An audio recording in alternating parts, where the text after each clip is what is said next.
Hello, everybody. It's nice to see you all here. Sorry for the weather. We had 17 in the end visiting British senior government officials here yesterday, and I think they brought the weather with them, so I'm going to blame them. It's been a very London-like weather for the last several days. But thank you for braving it and showing up here for what I guarantee is going to be a very interesting presentation and discussion afterwards, especially with your help and involvement.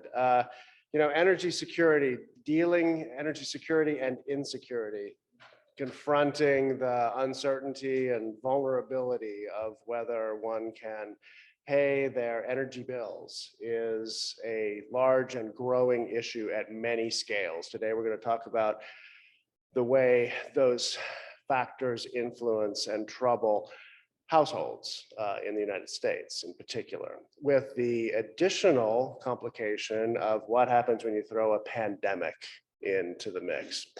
It's an opportunity for some really interesting analytic leverage on looking at various factors and how they interact, but only if you have a scholar who is curious and capable about drawing those elusive conclusions and using this kind of quasi-experimental moment to really answer some very important questions that continue to haunt us. And we today have such a scholar in our presence. It's a real pleasure to welcome to the Kleinman Center, Sanya Carley, the Paul O'Neill Professor at the O'Neill School of Public and Environmental Affairs. I've just kind of learned that the name of that school caught my eye, of course, when we were first getting to know Sanya. And she suggested just now that it was the first of the great American schools of public administration, public policy that we're fortunate to have a number of, and Indiana has always been part of that. This O'Neill school configuration was the first to actually institutionalize and make visible the importance of the relationship between public policy and environmental content in particular. And so she's the perfect scholar to kind of take on this and so many other issues. Today, we're going to hear Sanya's presentation, Professor Carley's presentation around some new empirical work. It's based on 4 waves of a survey that she has done that looks at a variety of dynamics among households and their energy insecurity in the context of the pandemic. So I think it's going to be a really interesting presentation. After that, we are fortunate, and I am delighted to say that the conversation will be moderated by our latest new colleague at Penn, Shelley Welton, Professor of Law and Energy Policy, Presidential Distinguished Professor of Law and Energy Policy with Carey Law and the Kleinman Center. Already hitting the ground running, doing a bunch of wonderful things, including teaching our Introduction to Energy Policy course, which I see a number of students, unfortunately had to take that course with me. The next generation, current generation, gets to take it with Professor Welton, which is quite a wonderful benefit for them. So, Shelley, I'll turn it over to you for a few more kind of housekeeping notes, and then we'll get started. All right. Thanks, everyone, so much for being here. It is a total treat for me to get to moderate this talk by Sanya Carley, who is a friend and a colleague, and just doing, I think, some of the most dynamic, exciting research in the energy justice space. So I'm just supposed to say a few words about housekeeping. Professor Carley is going to present for about 30 or 35 minutes. Then we're going to do a moderated question and answer session for a few minutes, and then I'll kick things open and turn to the audience for questions. So for those of you that are here live in the Energy Forum, we're very excited for your participation, and I'll encourage you to just raise your hands. We'll circulate some microphones and we'll take questions that way. For those who are joining us on Zoom, we will be looking out for your questions as well. And so you can direct those to the Q&A feature in the Zoom, and you can just start asking them throughout the presentation. We'll have someone monitoring, and we'll get to your questions as well during the Q&A. And then if you have not questions and answers, but just comments or that sort of thing, and you're on Zoom, feel free to put those in the chat to get a conversation going there. And then for those who are here in person, we also have lunch, which will be available as you leave the room at the end of the talk. So without further ado, I'm going to turn it over to Professor Carley We're so glad to have you here. Wonderful. Thank you. Thank you so much, Shelley. Thank you so much, Mark. Thank you to the Kleinman Center for hosting me. Thank you to all of you for coming out and everybody that's in our virtual world tapping in and tuning in today. I am really excited to talk to you today about some of my ongoing research on energy insecurity. And before I begin, I would like to acknowledge the funding for this research from a number of different funding agencies, as well as my collaborators with all of the pieces that I'll present to you on today. So Professor David Kaniski is the co-director along with me of the Energy Justice Lab at Indiana University, and our two amazing students, Michelle Graff and Trevor Mehmet. Michelle actually is not a student anymore. She's now an assistant professor doing great work at Cleveland State University. So I am talking today about energy insecurity, also known as energy poverty, with slightly different definitions. But overall, what we're talking about is an inability to provide for one's energy needs. That means that a household might struggle to pay their energy bills. They might be disconnected from service. They might have to engage in very difficult decisions, such as whether to heat or eat within their home. Without power, we know that households can suffer quite significantly. Households might not be able to power their electronic devices. It might be their phones, their computers, which means that they have limited access to information and limited access to help when they need help. We also know that you can't run a refrigerator, so it's very difficult to keep perishable, healthy food in your home. We know that without power, you can't run electronic medical devices such as oxygen, for example, or defibrillators and other types of techniques. And we also know that when one doesn't have access to energy, or they're quite constrained with their energy because they're struggling to pay their bills, they might have to face very extreme cold and hot temperatures, which can lead to a variety of mental and physical health consequences. In the more extreme, but absolutely not rare case, it can lead to death. We also know that households and individuals, when they're struggling to maintain their body temperatures, might resort to very difficult trade-offs, essentially, where they engage in coping strategies to keep their bodies warm. So, for example, they might sit in their car and run their car in order to warm their bodies. They might open their oven door, for example, to warm their space within their home. And these various techniques are also quite dangerous in the same way that experiencing too cold or too hot of temperatures can be serious. Now, we also know from the empirical literature that energy insecurity can also exacerbate long-term poverty. It can lead to a variety of both acute and chronic health conditions, or at least be an underlying problem there. And it can lead to a variety of developmental delays for children, including in terms of their calorie intake as well as their performance in school. Now, the problem of energy insecurity is not new, although I am pleased to say that the media is starting to pick up on this issue more in recent years. But if we track through the years, there are a variety of headlines, just a few of which I'm showing here, about households or individuals that have died from exposure to extreme temperatures due to their inability to keep their bodies warm, and thus their need to engage in difficult coping strategies. Here are two that are featured from Texas, the Uri, the storm that happened about a year and a half ago. And these are households that faced blackout conditions and had to then resort to different techniques, as well as here what's featured is the Bronx Fire, which is one of the more recent events, because a household ran a space heater at the bed of a child. The space heater, which is a leading cause of fire within the United States, started on fire and subsequently killed many individuals, including many children within this Bronx apartment building. Now, based on the knowledge that we do have, the information that we have, this is gathered from the US government. This is the Energy Information Administration, and they collect information about every 5 years called the Residential Energy Consumption Survey on this problem. So it's not an annual collection effort, it's about a 5-year collection effort. And what we know from one of the more recent studies is that 1 in 3 American households struggle to pay their energy bill. And 1 in 4 American households have to face very difficult trade-offs, such as whether to pay for their energy, to pay down their utility bill, or to pay for food. Now, another way to think about this is through a different data source, and this is looking at energy burden. And energy burden essentially is the percentage of one's income that they spend on energy.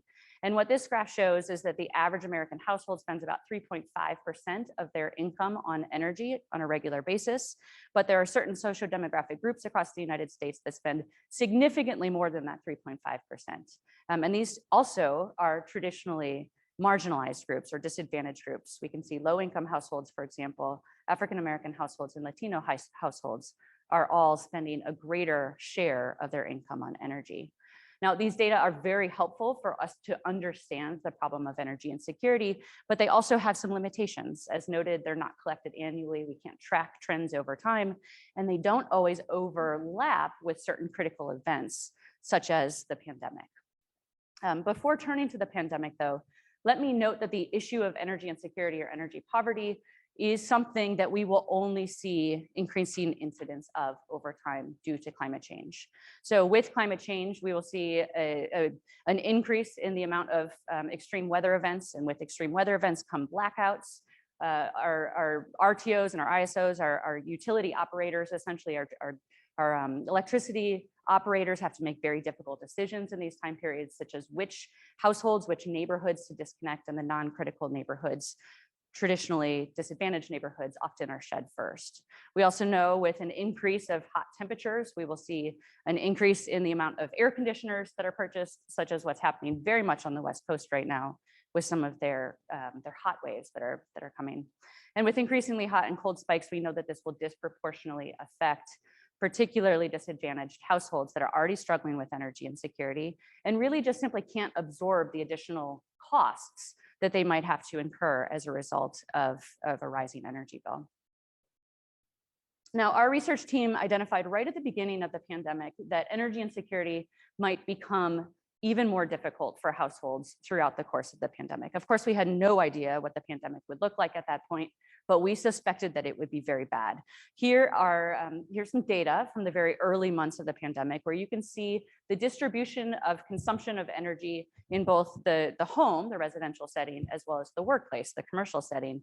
And what you can see is they trend together fairly regularly until the orders essentially to stay at home. And when those orders came in and people moved their everything, their education, their work, their family circumstances, everything into their home, we saw energy consumption within the home go up. With the assumption here on our behalf that, of course, then prices or the bills will probably go up for these households at the same time that they're facing a loss of jobs, social isolation, as well as actually being sick.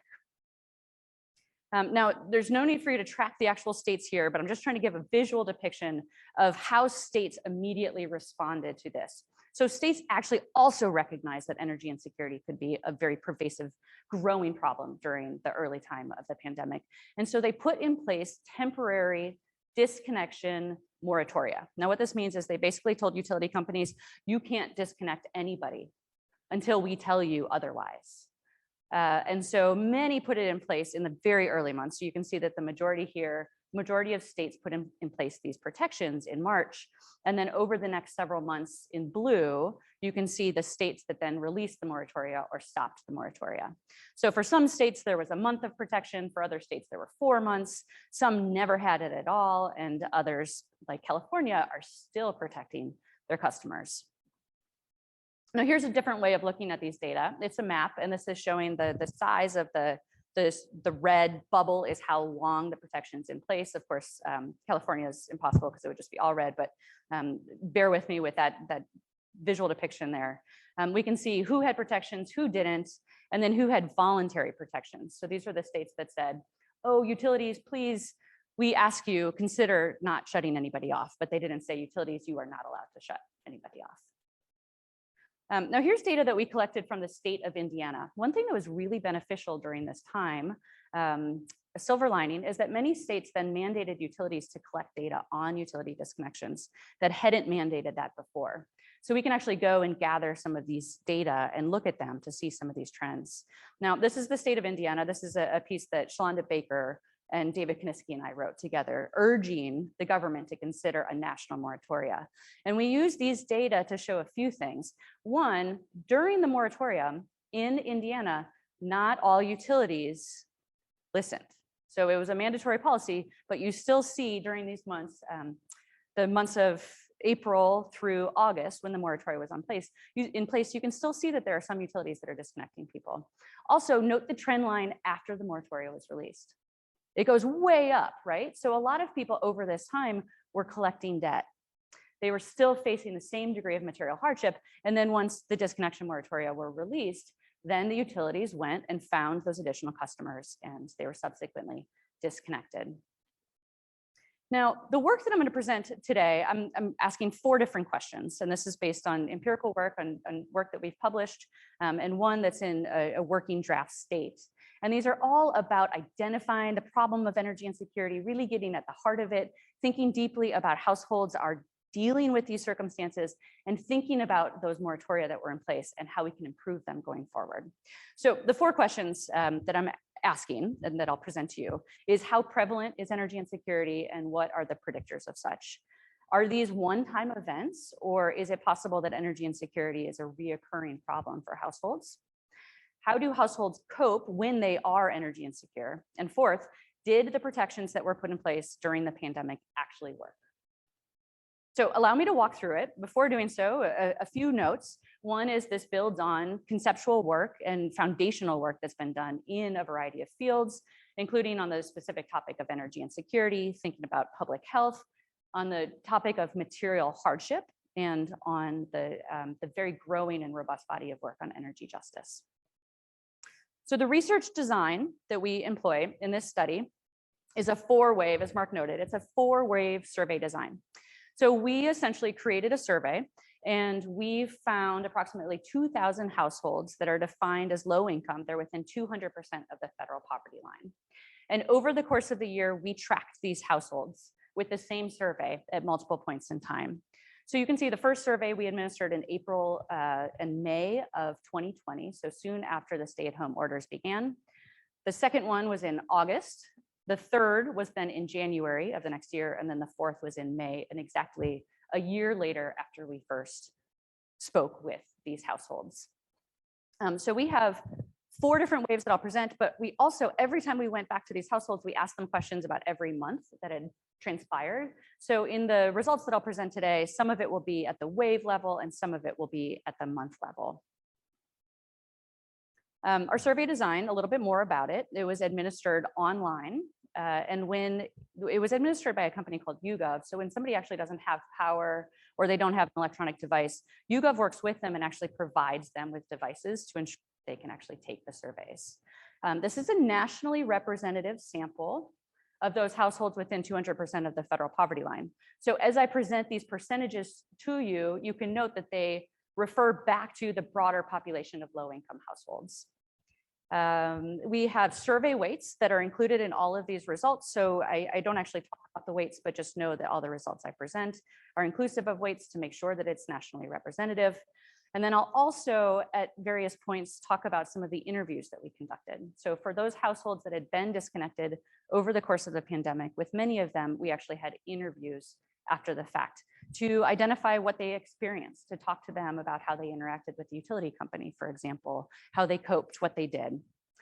And then finally, on survey design, I will present 3 different measures of energy insecurity throughout the rest of this presentation. So the first is a household says, I'm struggling to pay my energy bills. The second is a household says, I'm struggling to pay my energy bills and I've received a notice to be disconnected. So that means the utility company has already told me that they will disconnect me unless I can pay my bills. And the most severe form then is when a household says we have been completely disconnected from our natural gas or electricity provider. So again, you'll see these 3 measures throughout. So let's begin with the first question. What about the prevalence and the predictors of energy insecurity? Now here I'll give you a series of descriptive graphs. Here is the overall descriptive numbers on who experienced energy insecurity over the first year of the pandemic. What you can see here is about 1 in 4 households said that they struggled to pay their bills, and about 8% of these households were disconnected at some point. Now, 8% I would argue is actually very high, because recall that I told you a little bit ago that a lot of states had disconnection protections in place, but yet there was still a very large number of disconnections happening. Now, if we multiply this out to the broader population of low-income households, this means that approximately 4.6 million households struggled to pay their bill. over the first year, and about 1.5 million households were disconnected from their service providers. Now, here are the data by the month. Again, you see 3 columns. These 3 represent the 3 measures of energy insecurity. A few takeaways here. I don't expect you to kind of follow these trends very closely. One, energy insecurity rates actually came down over the course of the pandemic. They were especially high in that first month. Even the disconnections were high in that first month when most states had disconnection protections in place.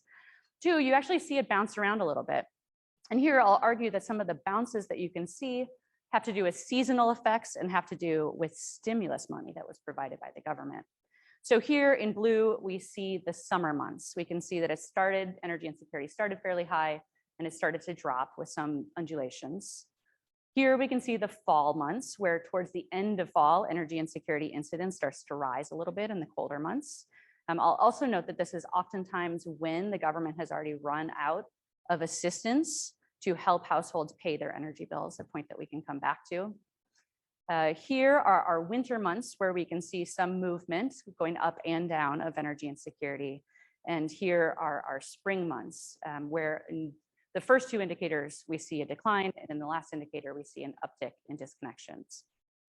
Now, if instead we look at, or in addition, we look at the stimulus. So here is the first round of stimulus at approximately at maximum $1,200 per household. We can see that following that point, we see a big decline in energy insecurity. Clearly, the stimulus had a role to play in helping households. The second round of stimulus, again, following this point, we see a sharp decline. And here's the third round of stimulus. Again, following this point, we see a sharp decline. So I just want us to get a sense of how there's seasonal variation here, there's government involvement, there's a variety of trends. But now setting that all aside and controlling for it in the rest of the analyses that I'll show you, allow me to talk about some of the underlying trends within the data. So first, here are descriptive statistics on race. So this is looking at the 3 indicators of energy insecurity: not being able to pay your bill, getting a notice, and being disconnected. And here we can compare white households with households of color. Now note specifically, let's look at the yellow bar, for example, disconnection protections. The difference between a household that identifies as white and a household that identifies as Black is approximately 3 times. And the difference between a Hispanic household and a white household is approximately 4 times. Now, these percentages are actually much larger than just the incidence, the basic incidence of saying, I'm struggling to pay my energy bill. So disconnections are much larger for households of color. Here, if we look by income, we can see that particularly low income households, those that are under 100% of the federal poverty line, are much more likely to be energy insecure. Now, one thing that I find really fascinating about this graph is, again, compare those yellow bars and note that there actually isn't much difference across the yellow bars between the lowest income households and those that are still low income but are on the relatively high end of that scale, and compare that back to the slide before when I talked about those extreme disparities by race. Here we can look at energy insecurity by those with young children in the home. So young children we define as 5 or under, and what we can see is those with these young children are much more likely to be energy insecure, much more likely by a factor of 3 to be disconnected from their service provider. Now, this is especially important, I think, and under-discussed in the media, under-discussed in the literature, and that is when a child is in a home that is disconnected, in most places across the country, that child is removed from the home by child services because that home is deemed not hospitable for living conditions. Now, the child might be put in foster home, it might be put in other care, but this has very serious consequences for the health, the long-term health of a family. So here I'll present our regression results, and I'll do so in 2 different forms. First, just in terms of words, what factors correlate with energy insecurity? What predicts when a household will be more energy insecure or not? Well, I think that the graphs just showed us a decent amount, and I'll show that here. But one factor that I haven't showed you is deficient and inefficient housing conditions. And here we define this as housing conditions that might have holes, it might have gaps between the window and the wall, gaps between the floor and the door, for example. It might have mold, it might have exposed sockets, it might have a broken HVAC system or a broken refrigerator. This is, throughout all of our regressions, one of the leading indicators for a household being energy insecure, struggling to pay their bills and being disconnected. 2, we find that those that have a member in the house who relies on an electronic medical device are significantly more likely to struggle to pay their energy bill and to be disconnected. So in those households where they need electricity the most for their lives, they are more likely to be disconnected. And then 3, the social demographic characteristics that I've already showed you in graph form. We know that households that are lower income, have young children, and are households of color are far more likely to be energy insecure than the alternative. Now, here are the regression results. I think that the screen's probably a little small to show it, but just to do due diligence to what we're discussing, the different colors are the different forms of energy insecurity. There are a variety of control variables that I've included listed at the bottom. So any of these results, let's take one, for example, low income population, this is controlling for everything else. So these results say, while we're holding all these other factors constant, we still see these trends. For example, if you look at Black households, controlling for income, we still see these trends. So you can see here, again, households of color tend to be more likely to be energy insecure. Lower income households tend to struggle to pay their energy bills. Those that rely on electronic medical devices, also more likely to be energy insecure. Housing conditions matter. And at the bottom, I think this is really interesting, and we can return to this if we'd like in the Q&A. These 2 measures are government assistance. WAP is the Weatherization Assistance Program, which aims to weatherize homes for households. So when a household had received WAP in the last month, they are more likely still to struggle to pay their energy bill, though they're not more likely to be disconnected. And LIHEAP is another government program. It's the Low Income Home Energy Assistance Program, which is when a household is really struggling to pay their energy bills, they can go to the government and ask for money if the money is still there. I noted a little bit ago that it oftentimes runs out very early in the year, but this LIHEAP program essentially helps a household pay down their energy bill. And here we find that when households seek LIHEAP, they are still energy insecure.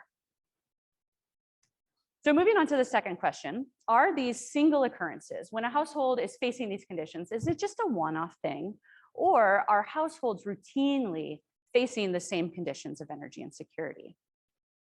Now, here I present a graph of the same 3 measures of energy insecurity, struggling to pay your bill, receiving a notice, and disconnection, by the number of occurrences that had happened over the course of the year. So a single occurrence means that somebody reported it in a month, and a persistent occurrence means that they reported it on multiple occasions, either 2 times or more times over the course of the year. And what you can see from these results is that the orange bars are bigger across all of the categories than the blue bars, particularly in struggling to pay your energy bill, but even on the disconnection.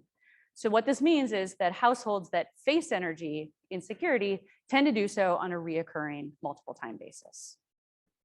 Now, we also run regressions on this, and we assess what it is, what kinds of characteristics lead a house to be more likely to face persistent energy insecurity. And we find that it's the same predictors that predict energy insecurity in the first place. So that is households of color, those with young children, those with individuals who rely on electronic medical devices, and those with deficient housing conditions. Now, what we think this is telling a story of is a cyclical process of energy insecurity, where a house might struggle at some point, something might happen to them, they might lose a job, their energy bill might have gone up, something happens where they're struggling in 1 month to pay their energy bill. As a result, they might be shut off because they simply can't pay it. Now, once they're shut off, they might face a variety of new fees. They might have disconnection fees, reconnection fees, they have to renegotiate their terms with their utility company. They might also be put on a list at a utility company as more at risk of being energy insecure and defaulting and being disconnected in the future, right? And it depends on the utility company as to whether they have that kind of discretion or if it's just kind of an automatic process that figures out when to disconnect people. But several utilities do have these kinds of lists, and several utilities also have automated features that essentially run risk profiles on households. And so once a household is in the state of energy insecurity and has been disconnected, the chance of them not being able to pay their bill again in the future and being put on this list is very high. Therefore, when they can't pay their bill in the next month, they might be more likely to be shut off again. Now, I'm going to take a moment to tell you a story. And I'm going to tell you a story from one of our interviews. And this is about a gentleman who lives in West Virginia, in a rural region of West Virginia. And I'm going to refer to him as Darren, though that's not his actual name. And Darren lives with a young child. He's actually in his 40s, and his child's about 7 years old. And Darren suffers from a critical eye condition that does not allow him to drive. So he lives in a pretty remote region with a young child. And recently in the region that Darren lives, the utility company had installed smart meters. And Darren had noticed, as a result, he thinks, but he's not sure, that his energy bill had gone up, that there might have been some kind of, he didn't refer to it this way, but there could have been some kind of charge or some kind of extra fee that was applied to his utility bill to cover the cost of these technologies. Now, as a result of these rising costs, Darren was struggling to pay his energy bills. And this was in the month of February of 2021, when he was short just $13 of paying his bill, $13. He apparently likely received a notice because in the state of West Virginia, one has to receive a notice before disconnection, though Darren does not recall receiving it in any modality. Nobody came to his door, nobody sent him a letter in the mail, nobody called him on his phone. So when Darren was disconnected, he didn't even know that he was disconnected. He thought that there was a power outage until it was dusk and he looked out and could see a street light in the distance that was running. And he knew then that his house was disconnected and it was not a universal blackout. Now, over the next month, Darren struggled severely. It was very cold. He had a child. He had to find another home for the child to live in. And luckily he had family nearby. So his son could live in this other home. Well, Darren tried again and again to get help. So Darren called the utility company, of course, which seems like a pretty logical first thing to do. And he couldn't get a person on the other end of the phone. And he tried, and he was put through, you all know what this feels like, right? When you're put through this like robot system, the AI system, and you keep trying to say something and they're like, I don't understand you, right? So this happened to Darren over and over until he was finally successful at finding somebody. And it was a very sympathetic individual, and they could not identify Darren's account. They couldn't find anything. All they could say is, I'm really sorry, I don't know what happened. Eventually managers get involved and they find that his account had been terminated. Once he was disconnected, it was completely terminated. And now in order to reinstate the account, there is a new account payment that he has to pay. And there is a disconnection payment that he also has to pay. So he now owes hundreds of dollars on his utility bill, not just that $13. So Darren still is without any other additional income in order to pay this, needs to continually go to the neighbor's house to get access to charge his phone in order to make these phone calls to try to get help. And in a very fortunate situation, a friend helps him out because the friend belongs to a church, belongs to an organization that actually compiles money for this purpose. And the church delegation gave the money to Darren and turned his power back on. Actually, Darren didn't know that his power could be turned on. And it was a whole week later, after at this point, he had lost everything within his refrigerator. He had lost everything that was perishable within his home. But 1 week later, when he finally calls, he finds out that all he had to do was call to trigger the power to come back on. Now, I tell this story because I think that this reveals just how chronic energy insecurity can be when a household is in these conditions where they all of a sudden have so many more fees that they need to pay, where they have already lost hundreds of dollars worth of food. They've already struggled with these different family negotiations to try to provide care for their families. And now Darren, unfortunately, is likely on a list going forward where he is at greater risk of being disconnected. So this is probably not a one-time single event for Darren. Now, when Darren was facing these conditions, he also had to cope. It was a very cold house. And so he talked to us in his interview about how he would just layer up with as many things as he could. And he said he was camping out in his home. This is how one household engages or copes with these conditions. But I'm going to talk to you about a few other ways that households also cope. So here, this is addressing the third question. How do households cope? And we know that there are likely, we've heard from anecdotal stories, a variety of ways that households get by. They can take out loans, for example. They can use their oven. They could even flare their oven for space heating. They can run space heaters. They can run fireplaces. They can bill balance, which refers to essentially paying down one bill and then the next month paying down another bill, essentially a strategic interval across all of your months. In order to not default or to not hit any kind of severe consequences in any given bill in any given month. But we wanted to empirically test this. So we asked a lot of questions in our survey work on different coping strategies. And here, the most important thing to note is that 55% of the entire sample engaged in at least one of these coping strategies at one point over the year. So that's over half of all low-income households engage in some of these techniques. Now, I give this to you more as a kind of a classification scheme. Think about the blue boxes as kind of the parent classifiers. So these are the major terms for different techniques, and then the orange is more specific detail about these techniques. So 4 parent types of coping strategies. The first is risky behavior. Now, I've referred to a few different kinds already. Consider this again, you might be burning trash in your home, it might be using your oven, it might be, in one circumstance, we learned about a household that used the dryer essentially for warmth, and they disconnected the dryer vent and put the child behind it, ran the dryer in order to warm up the child's body, to warm up his skin. So there's risky behavior, and that's 26% of the total sample. There's foregoing expenses on other things such as food and medical care. They're seeking out payment assistance. So this could be from a friend or a family or from a government or from an organization such as a church, or it could be calling the utility company and finding out if the utility company has extra resources or a payment plan that they could put you on. And there are bill strategies, again, bill balancing or taking on debt. So here's another way of looking at these data. And this is just a simple bar chart where the light blue are at the bottom are the ones that are less likely, less common, but also significantly less risky. And the dark blue are the ones that are more common and significantly more risky. So the ones at the bottom, taking out a loan, calling the utility company is only 6% of all households when they're struggling to pay their energy bill. Asking somebody else for help is only 10%, and seeking government assistance, such as WAP or LIHEAP, is only 11% of all low-income households over the course of this year. Now compare that to these dark blue bars. Foregoing expenses, not paying for food, skipping meals, is 17% of the sample. Again, this is a nationally representative sample, so 17% of all low-income households.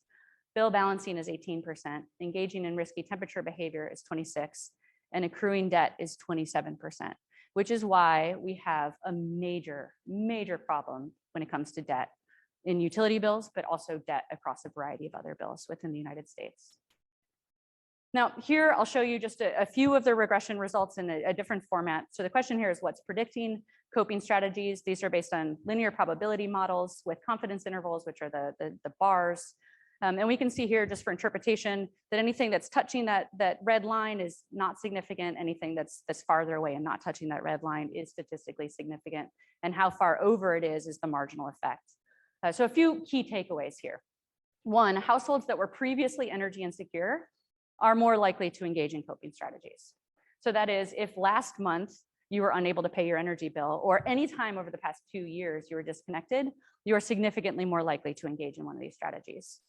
Two, at the bottom of these boxes, you can see poor housing conditions. So when a household faces these kind of deficient conditions, again, like holes in the wall, they're more likely to engage in coping strategies. And then across, I'm showing you 2 of these 4 parent kind of classifications here. I'll show you the other 2 in a second. Across them, we typically see that more vulnerable populations, residents with more vulnerable household members, tend to engage in more of these coping strategies. So here are the other 2, and we can see, for example, a household that has young children tend to engage in bill strategies more likely. A household with members that rely on electronic medical devices also tend to engage in these strategies more often. So a summary of the results. The first question here is, what's the strongest predictor of coping strategy use? And we find that previous incidents with energy insecurity is the most likely. Who is most likely to use these strategies? We find that it's households with the most vulnerable populations. And who is most likely to use several of these strategies? This is through a count model that is not shown here. It's the same groups. It's those with more vulnerable populations, such as young children within the home, or those that rely upon medical devices. So I'll turn now to disconnection protection. So this is the last question that we ask. And the question is just, did these disconnection protections help? So recall this map. This is just a reminder of what these protections are and how long they lasted. Note that it's in some places of the country and not others, which gives us variation essentially that we can employ for an empirical analysis. And then I'm also going to note that there are different flavors of disconnection protections. So far I've showed you these temporary moratoria that were put in place for the pandemic specifically, but there are also other kinds. And these are standard seasonal or temperature-based protections that are present in different states at any given time. So one that's a seasonal or a date base, it would be like from November to February, for example, a utility commission would tell the utilities, you can't disconnect anybody. An example of a temperature-based one is a state might say, anytime the temperature rises above 90 degrees or above 100 degrees, people can't be disconnected. Or anytime the temperature goes below 20 degrees, people can't be disconnected. So there's different flavors, and we have to account for these in our regression work, which I'll show you in a second. But let me give you an example of what some of these kind of long-term seasonal protections look like. I'm going to pick on the state of Connecticut here for a minute, but Connecticut is really no different than the other states in how bizarre the policy language is. So here I'll note this is a date-based protection. It's November to May, so a pretty big swath of time. Now, the seasonal policy, the details are written here, if you can read them.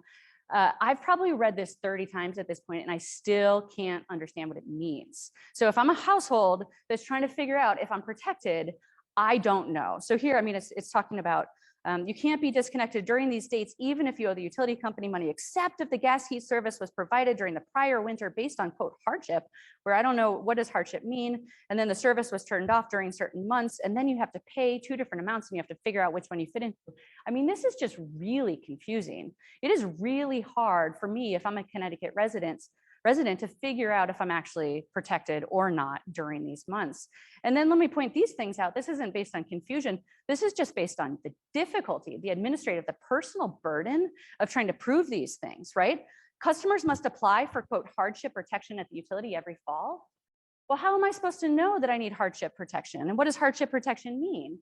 But I have to go to my utility and deal with the robot to try to figure out that I have hardship protection, right? I mean, that's just hard. And then there's this other detail that is protecting very specific populations. So here it says you can't disconnect for 15 days for illness certified by a physician. So you have to certify your illnesses with a physician, and that it can be renewed, and you can renew it with the utility company. And then it also says that you have extra protection if you have a baby 24 months old or younger, if you have discharge papers from the hospital. So you have to know that you need discharge papers from the hospital. I hope maybe I'm just being a little extreme, but this is really hard to understand. It's really hard if I were somebody, and fortunately, I'm not somebody at this stage in my life who is unable to pay my energy bills. But if I even was close to that brink, I might not know to do all these things. I might not be able to understand this language. So let me bring you to the regression results. And here we try to incorporate both of these types of protections, both the moratoria protections as well as the seasonal protections. So I'm going to get into the weeds a little bit on the regression. Hopefully some of you guys like stats. This is the paper that's a working paper. And so I'm going to take you more into the weeds as opposed to the other ones which are published. So the dependent variables here, what we're looking at, what's varying is whether households are disconnected and whether they are foregoing expenses. So 2 different dependent variables, and we're running a linear probability model where we're particularly interested in how that policy affects these 2 dependent variables, how having the policy, the protections in place leads to a household being disconnected or not, or leads to them foregoing expenses or not. Now we're controlling for several things. One is government assistance in the previous month for energy or other forms of material hardship. We're also controlling for a variety of social demographic characteristics, such as the ones that I've showed you with the other results. And then we're controlling for 2 different types of fixed effects. So it's a 2-way fixed effects model where we have state fixed effects and month fixed effects. Here are the main results. This is just a marginal effect plot. It shows that these 2, that the policy variable is statistically significant in these 2 regressions.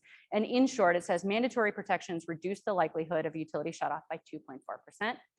And mandatory protections reduce the likelihood of foregoing expenses also by 2.4%. So this is a relatively small marginal effect, small effect size, but it is an effect nonetheless. Now we also run these subsample analyses to look at whether certain demographics, certain social demographic populations or households are more or less likely to be benefited from these protections. And what we find, now compare these numbers to the 2.4%, is we find that certain demographics do benefit more. In fact, they are the same groups that we found to be more likely to be energy insecure. They are the same groups that are more vulnerable in the context of energy insecurity, specifically Black households and Hispanic households, those that are particularly low income, and those who have young children at home. So these protections disproportionately help these subpopulations. Now, one other thing that I find really fascinating with these regression results is, I think that this, yeah, it doesn't work. Okay, so note that there's 3 different forms of policy here. One's mandatory. Those are the temporary disconnections that people put in place that they said you must comply. The next line is we add on the voluntary ones that happen where you said you must comply, plus those that said, utilities, please do it.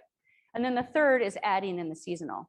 Now, if you look down the columns for any of these given subsamples, what you'll note is that the effect size either stays roughly the same or actually diminishes. So what this means is that as you add on these additional protections, it actually is weakening the policy. In other words, these long-standing seasonal protections either do nothing or they actually hurt customers. We see similar results here with foregoing expenses. And here are just a summary of results where disconnection moratoria are effective at reducing disconnections and foregoing expenses. We see greater reductions for more vulnerable groups, and that effect size either does not grow or actually diminishes with the addition of these seasonal protections. Now, let me conclude very quickly. We run some robustness of these results with some discussions and implications here. First, how prevalent is energy insecurity? We know that energy insecurity is highly prevalent. 1 in 3 households on a regular basis suffer from it, which is about 37 million households. Rates remain particularly high throughout the pandemic. Social demographic groups, disadvantaged groups who are more vulnerable. Energy insecure households typically face persistent energy insecurity, and the coping strategies that households engage in can be incredibly risky. So summary of several of the papers. What about disconnection moratoria? Well, we find that they protected some households, but that the seasonal protections might actually not work. They might be too difficult to follow. They might be too difficult administratively to pursue.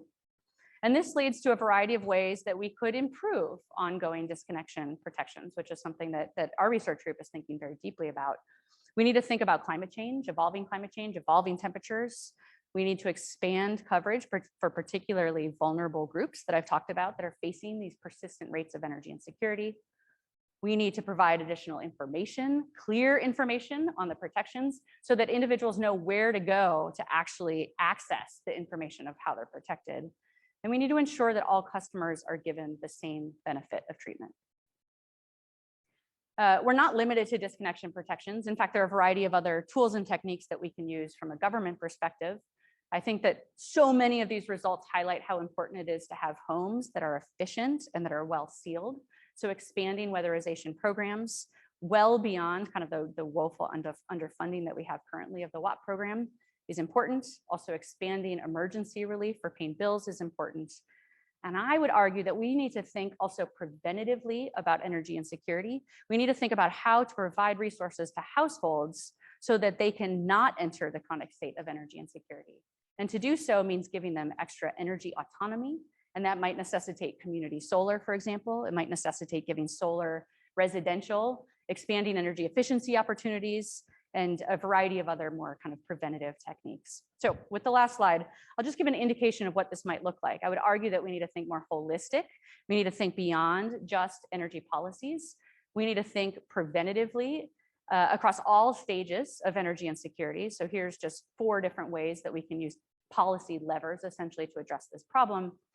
But we also need to think outside the box. We can't just be constrained to energy policy. These are much broader kinds of material hardship challenges, discriminatory challenges, institutional challenges that we need to confront.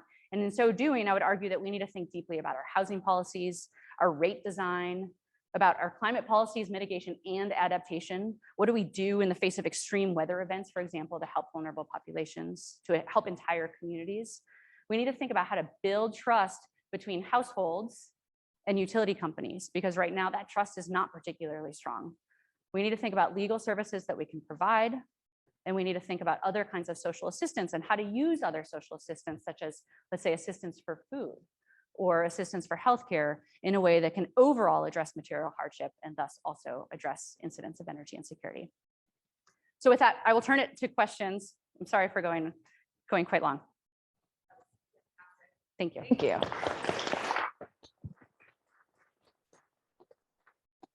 All right, well, I have many questions, but I imagine that some of you do too. So I will take the moderator's prerogative and ask a few while you gather your thoughts. And if you're with us on Zoom, I'm monitoring the Q&A, so please feel free to throw your questions in. So I thought I might just ask you, this is a little bit outside the paper, but I'm just curious. I know you did a nationally representative sample. Do you have any sense of how this varies across regions? Like, do you feel like households are struggling similarly everywhere, or are there some ways in which this looks different in different places? Great question. We control in our regressions 4 different regions of the country, and we actually don't see stronger incidence in one place or the other. Once you're also controlling for season. So if you account for season and location, I think you see a little bit more variation, but controlling for it all.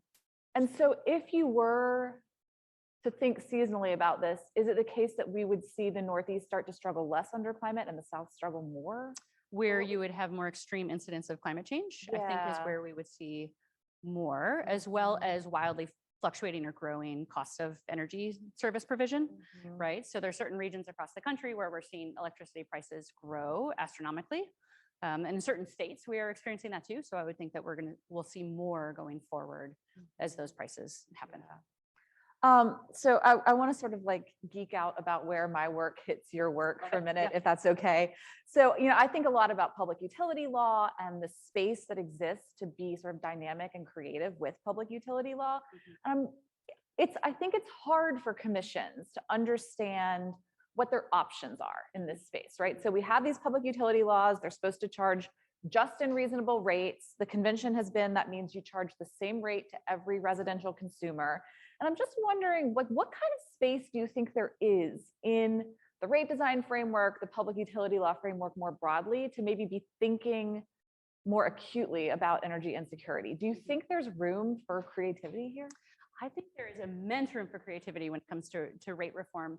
I think regulators typically say that they provide rates so that they're reliable and safe and affordable, right? Those are the 3 key terms.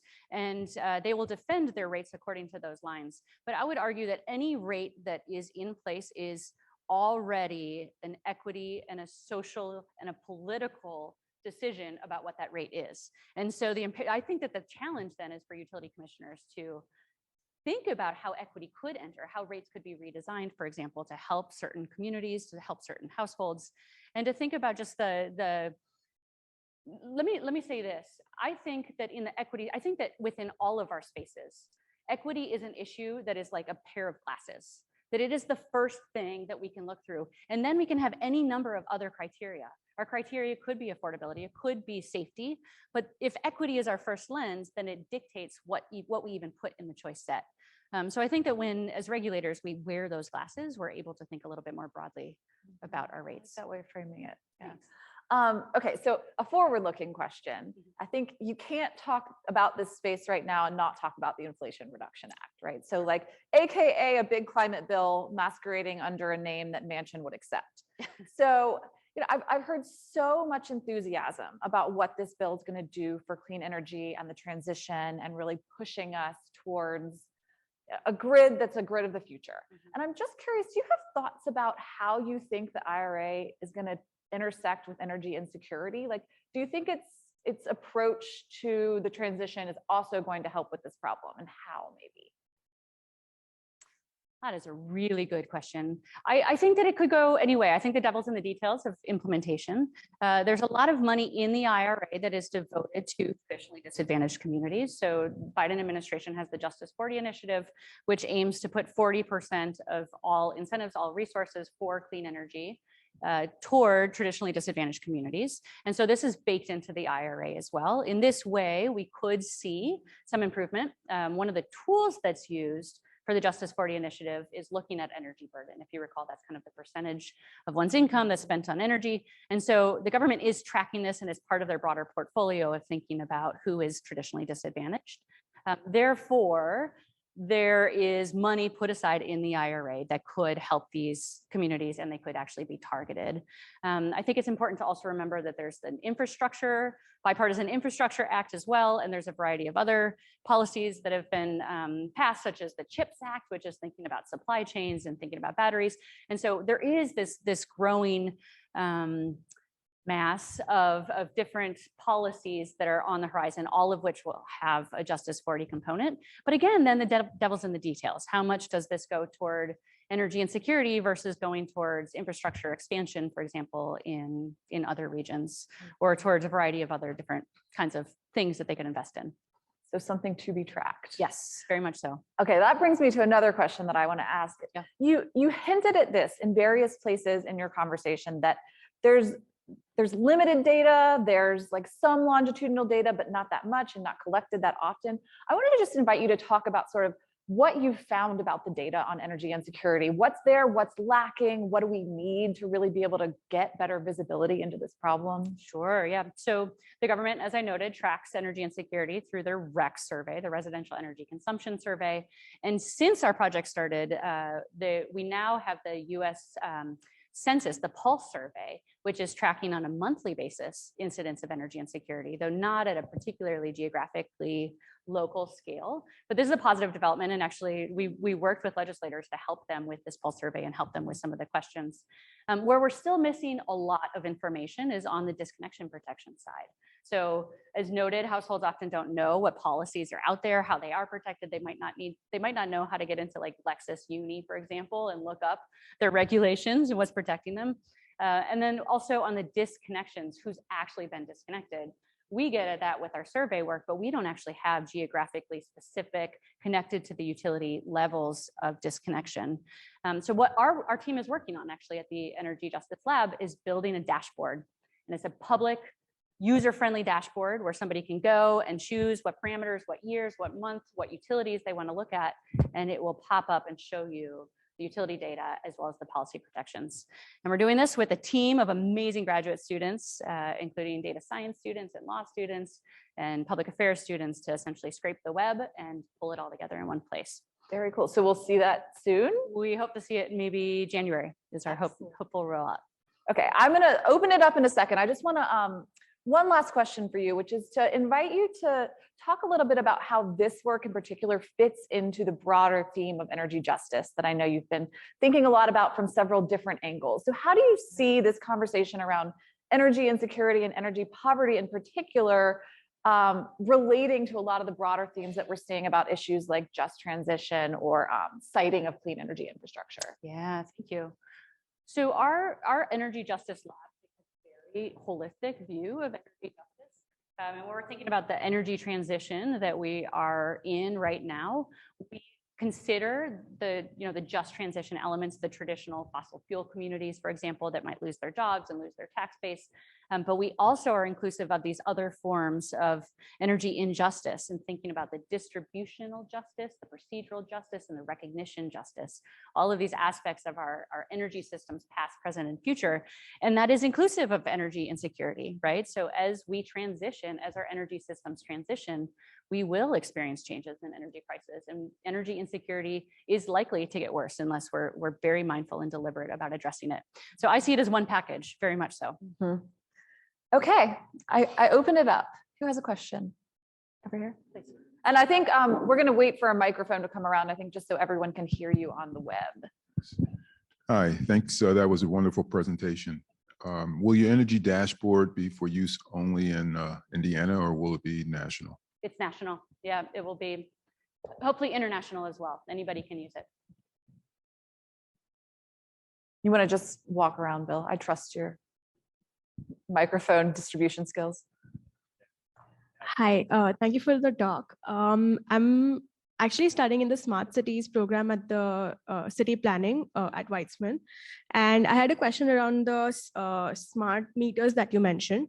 So do you think that we've been studying a lot of the smart technology, and the way that you mentioned it in the story that you told, do you think that's amplifying the sort of disadvantages or like the energy poverty issues, because it sort of catches things on radio waves, as I understand? And do you think that that will lead to like more disadvantages in the future?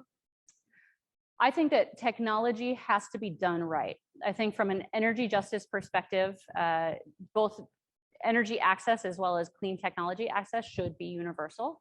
It should be available to everybody. And currently that is not the case. It's not the case, we know, from electric vehicles, solar panels, from smart meters, from LED light bulbs, from a variety of other technologies. So I think that when smart meters are not equitably distributed, as the case has been so far, it does enhance these disparities. I think that going forward, it's really important for us to be mindful of how to extend the technologies, and not just the technologies, but also the financial incentives for the technologies across all households. In the story that I told, the smart meters play a very distinct role, and that is that it allowed, one, it possibly added to the bill, But two, it allowed the utility company to disconnect and reconnect from afar. Whereas in times past, the utility company would have had to come out to the house and disconnect.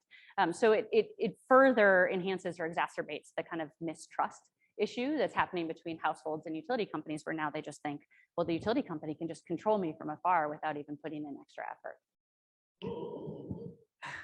Which also arguably means that that disconnection fee is way less justified than it used to be. That's right. Because you don't actually need the mileage to get out there in the time. Yeah, that's right. Hello, thank you so much for the talk. I have a question regarding the emergency response to this kind of situation. Do you think that any policy instruments such as setting a price cap or providing energy subsidy or the direct payment that we see in terms of the stimulus will be effective, but with the least ramifications? And what do you think this can be implication to the situation in Europe right now? Europe, wow. Let's see. So the question, two-part question. The first is what kind of policy instruments could best help these households? And I think that direct subsidies are arguably one of the best mechanisms, because this is exactly what the households need in the present moment. But we need to be creative about what those financial incentives look like and how we allocate them and how much administrative burden is associated with them, both on the consumer household side as well as the government side. We also need to think very creatively about debt relief and what kinds of policy instruments we need there.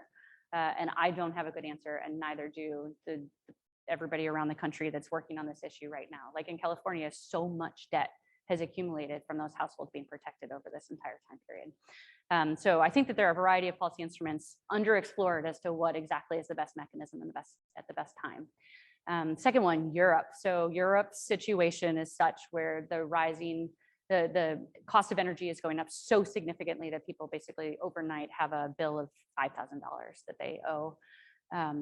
Gosh, I don't know. Do you know what does Europe do in this circumstance? I mean, they can say you don't have to pay your bill, which is what is happening politically in some places. Yeah, I mean, they're looking at like very significant market redesign, because obviously when prices shoot up and you're paying everyone the marginal, paying generators the marginal price, somebody's making a windfall here, right? And so I think a lot of the question is, how do you take the windfall being made and distribute it in a more equitable way that doesn't slow down the transition at the same time, right? Because clearly getting off gas is a huge part of the answer. So it's like, you need to accelerate the transition, send proper signals, and then redistribute windfall. And I don't think that anybody has the perfect answer yet. I think it's a really, really sticky political question. Yeah, thank you for that. This way, and then we'll swing back around. Hi, thanks so much again. In a previous life, I used to sign people up for HEAP and WAP and all those things. So I know that they are behemoths, real challenges. So thinking about the administrative burdens there, is that something that you came across in any interviews with anybody who sort of had discussions with you? And are there any interventions in the administrative tasks of those particular programs that you think could really cut down on the challenges that I know those programs face and the residents who are really in a bind? Yes.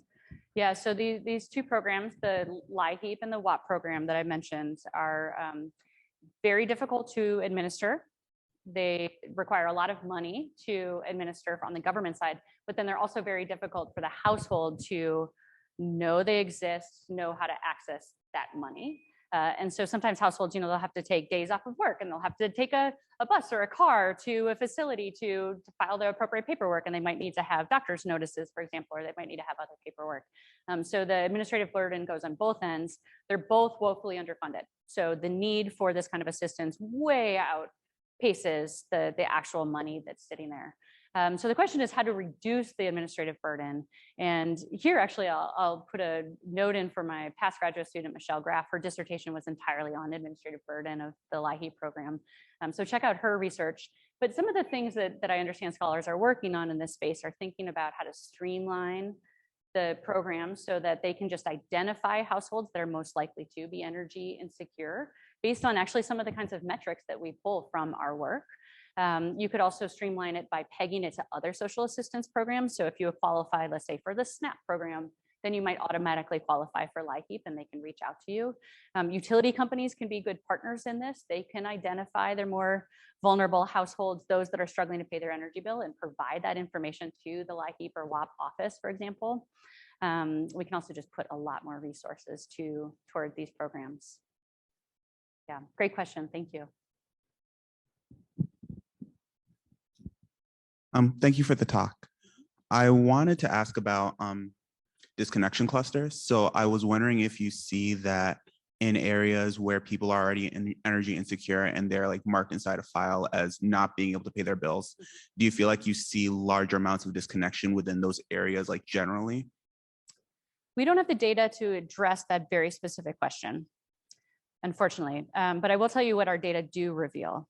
Our data reveal two things. One, if you think back to the graph that I showed you about disparities by race, we see that the disparities by disconnection are greater than just households that say they're energy insecure, which says that utility companies are disproportionately disconnecting households of color. Another study that I didn't present here essentially asks the question of why is it that households of color are being disconnected more often? And here we look at two different possibilities. We explore one is because maybe their houses are older, more deficient. They might, might be redlining. It might be historic kind of city planning and what might have led certain groups to be in certain regions. And then the other one is we control for, or we look at energy burden, which is how much you pay of your income. So we're thinking that this might be the reason that households of color are disconnected more. And what we find is that these two factors contribute very little empirical leverage on our story, which means that there's still something very much unexplored about why it is that households of color are disconnected so much more than white households. So again, we don't have like the geographic location, but we do have broader data to make broader inferences. Thank you. Yeah. Around this way and then back. Hi, thank you. That was a very, very visually important thing to see how this problem is huge. Yeah. But I was wondering from the utility side, did your study look at what sort of utility are more likely to do disconnections that other are, for example, municipally owned versus more private utilities? Mm-hmm. And also, I think for utilities operating with only, with a vast majority of low-income customers, it's a financial hardship when you have so many people that are not paying. Mm-hmm. So are these utilities having more financial aid, or have they been after COVID perhaps in a bankruptcy state? Yeah. We do control for utility type, and we don't actually find any differences across them. So that means that co-ops, for example, aren't any more likely to have energy insecure customers than investor-owned utilities. We have not done research on which companies are in which financial state as a result of customers racking up debt, essentially.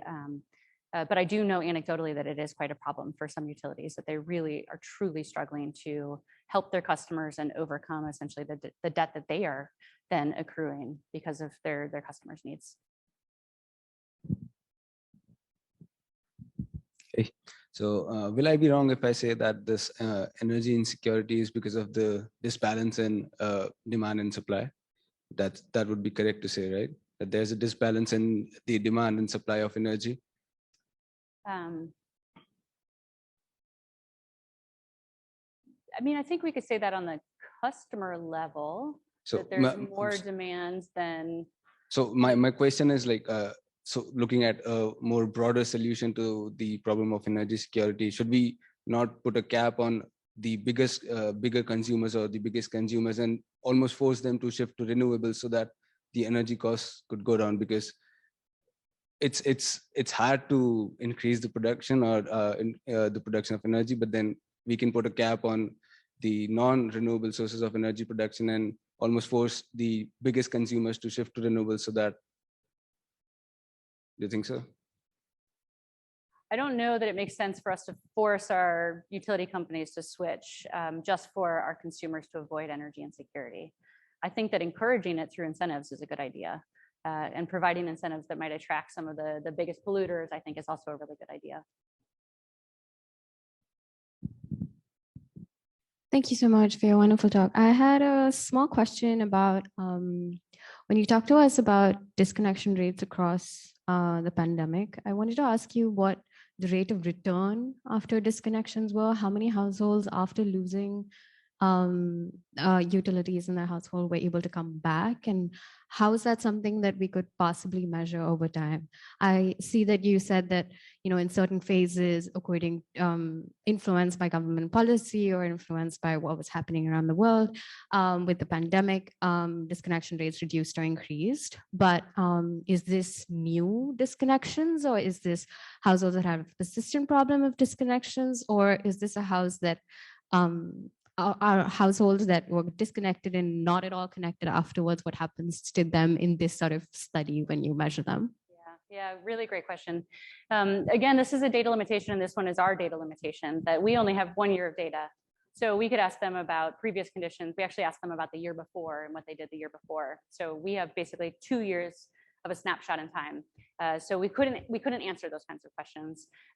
This pulse survey that I mentioned before, the Census Pulse survey now is tracking households on a monthly basis, which could be helpful, but it's not the same household. So it's not a panel data set, as far as I know. And it's really the panel data that would leverage those kinds of questions, because you could really dig into what's happened in the past and how that affects what's happening in current. Thank you for your talk. I was wondering if you could touch back on inflation and how you're seeing this kind of play in like an economic analysis of what's going on with these households. I mean, every time the administration turns over, right, and you've got the global shift towards more, conservative politics, which inevitably means like, oh, climate change isn't real, which inevitably means like we shift back to gas. All of these incentives go away. For the right now, while we do still have the administration that we do, is what can we do? How are they coping through this? Like, I don't see this being a 20-year solution, getting us into a place where you'll have cheap renewable resources, right? Or cheap renewable energy. So for the 3 years or 2 years we have left, what can be done in this, just the economy that we have? Because the 8% is clearly not going away within the next 6 months. Yeah. Well, from our Energy Justice Lab perspective, one of the key pieces of information is the data and providing data on disconnections. And we think that once we provide more data on disconnections, more advocacy organizations, more policymakers, more academics, more everybody else will be mindful of these trends and therefore more willing to target this problem. And so that's our attempt. I think in terms of realism, what is going to happen, I think that the best hope is that the Justice 40 initiative will have an effect on energy insecure populations, particularly by helping them with other aspects of, through technology provision, for example, which could help break the tie or break the cycle of energy insecurity. I'm not sure within these 2 years exactly what will be accomplished, but I have hope. And don't forget the states, right? Like sometimes this is a pendulum swing of federal to state action, and there's lots of things that can happen at the state level too. Good call. All right, do we have time for maybe one more question? Last question. We've been talking about utilities as though they're kind of a monolith. There are lots of different kinds of utilities. Did you see any difference amongst investor-owned versus public utilities versus munis versus co-ops, or did you not have the data to be able to look at that? So we have the data, just from the consumer reported. They they gave us information actually as to who exactly their utility company is, so we could then track IOUs versus munis versus co-ops, and we actually didn't see any variation there. So on average, there was no difference among those within one versus the other. But of course, we should expect some variation, and if we actually had utility level data on disconnections, we could dig into that a little bit more. And it's not just the utility company, it's also the state, it's what region they're in, it's whether they're, in a traditionally regulated market, vertically integrated market, or if they're in a more wholesale power market. So we should expect variation, we just don't have the data to really dig in. All right, well, please join me in thanking Sanya so much for this wonderful talk. It's a pleasure to have you.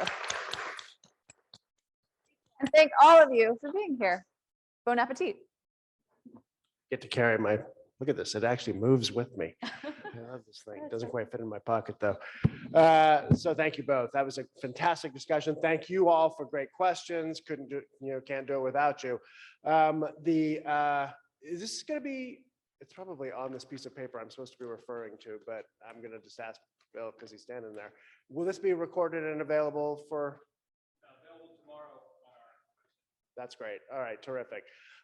So that's always good. Spread the word about the opportunity to kind of rewatch or watch for the first time today's great presentation and discussion. Join us again on Monday for Pete Sarris's talk on the smart and sustainable management of carbon capture. A huge issue that is very complex, confusing lots of people. A lot of stuff isn't going to work unless we get this one right. And Pete Sarris from the Clean Energy Conversion Labs that's affiliated with the Kleinman Center will be talking on that topic on Monday. It's and Max, also a member of that lab. It's our contribution to next week's Climate Week programming. We're also happy to be contributing the 1.5-minute lecture of our colleague Shelley Welton on a panel of distinguished Penn faculty. That'll be on Wednesday. I'm sure it'll be online and also be probably in person. I'm not really sure about that, but it'll be on Wednesday. I think it's on the College Green. It's on College Green. Wow, great. Oh, that's just like it used to be. Wow. Although it's never been, yeah, that's going to be so fun. So don't miss that one as well. All right. And we'll see you next week and every week thereafter for the rest of the semester. Please come back. Thanks.